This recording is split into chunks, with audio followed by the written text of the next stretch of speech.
एक अंधेरी रात थी। सुनसान गली में अचानक तेज हवा चली और खिड़की की चरमराहट गूंज उठी। तभी एक पुराना छोड़ा हुआ घर नजर आया। लोग कहते थे उस घर में अजीब आवाजें आती हैं। उसी घर में दाखिल हुआ एक कुत्ता, काला बड़ा और आंखों में लाल चमक। उसकी गुर्राहट पूरे माहौल को हिला रही थी। लेकिन उसी घर के अंदर छिपी थी एक रहस्यमयी बिल्ली। वो कोई साधारण बिल्ली नहीं थी। उसकी आंखें हरे जहर की तरह चमक रही थीं।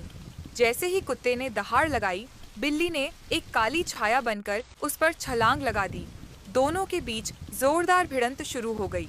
दीवारें कांप उठीं, छत से धूल झड़ने लगी। कुत्ता पंजों से जमीन फाड़ रहा था और बिल्ली अपने नुकीले नाखूनों से उसकी गर्दन पर वार कर रही थी। उनकी चीखों और गुर्राहट की आवाजें इतनी डरावनी थीं कि सुनने वाला कांप उठे। अचानक एक बिजली कड़की और पूरा घर रोशनी में डूब गया। लोग कहते हैं उस रात के बाद वो घर फिर कभी शांत नहीं हुआ। अब भी रात में वहां से कुत्ते और बिल्ली की डरावनी लड़ाई की आवाजें सुनाई देती हैं। एक दिन कुत्ता हॉल में अपनी पूंछ पकड़ने के चक्कर में गोल गोल घूम रहा था। सोफे पर बैठी बिल्ली उसे ऐसे देख रही थी जैसे कोई जज टैलेंट शो देख रहा हो। 5 मिनट बाद कुत्ता चक्कर खाकर दीवार से टकरा गया। बिल्ली ने ताली बजाते हुए म्याऊं किया। वाह, क्या दिमाग है! कुत्ता भौंका। कम से कम मैं एंटरटेन तो कर रहा हूँ।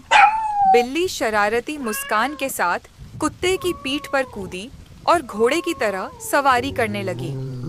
कुत्ता और जोर से भौंकने लगा। इतने में मालिक अंदर आया और बोला, मुझे नॉर्मल पालतू क्यों नहीं मिलते? एक बार की बात है, एक छोटे से रसोई घर में एक चालाक चूहा रहता था जिसका नाम था मीकू। उसी घर में एक आलसी बिल्ली भी थी जिसका नाम था सिम्बा। सिम्बा का काम था रसोई की रखवाली करना, लेकिन ज्यादातर समय वह सोया ही रहता था। एक शाम मीकू धीरे धीरे पनीर की ओर बढ़ा। उसने सोचा, आज तो काम आसान है। जैसे ही उसने पनीर पकड़ने की कोशिश की, तभी सिम्बा की पूंछ हिली। घबराहट में मीकू सीधा कूदकर सिम्बा के सिर पर जा बैठा। सिम्बा अचानक नींद से जागा और इधर उधर दौड़ने लगा।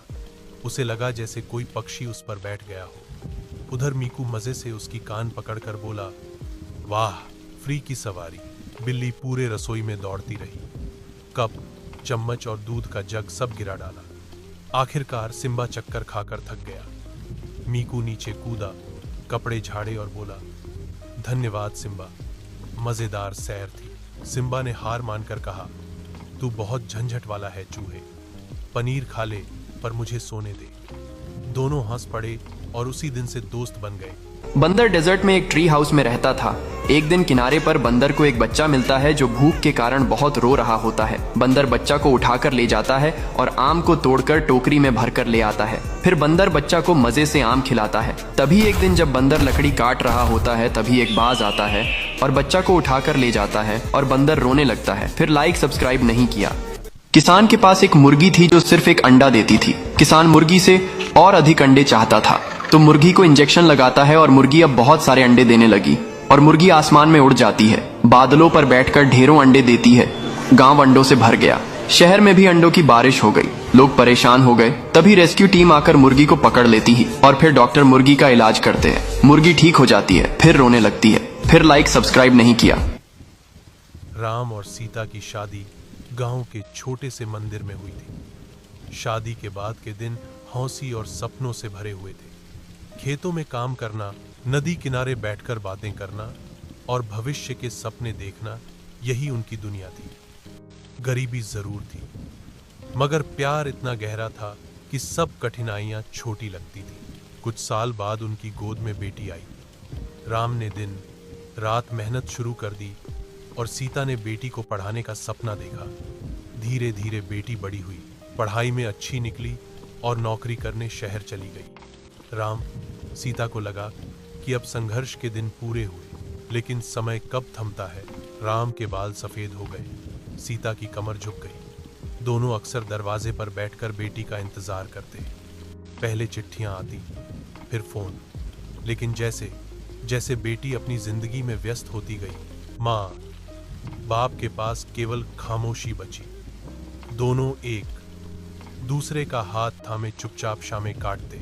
एक दिन राम अचानक बीमार पड़ गए। बिस्तर पर लेटे हुए उन्होंने सीता की आंखों में देखा और धीमे स्वर में कहा, हमने जीवन का हर दुहक सुख साथ जिया है, अब यह अंतिम सफर भी साथ ही तय करना है। कुछ ही दिनों बाद राम ने दुनिया को अलविदा कह दिया। सीता ने उनकी चिता के पास खड़े होकर महसूस किया कि उसका आधा अस्तित्व चला गया। कुछ महीनों बाद वह भी राम के पीछे पीछे चली गई। गांव वाले कहते हैं यह प्रेम की वो कहानी थी जहां दो जिस्म नहीं बल्कि दो आत्माएं आखिरी सांस तक एक रहीं। अरे भाई, जा ही रहे हो तो लाइक ठोक दो, कमेंट करके दिल की बात बता दो।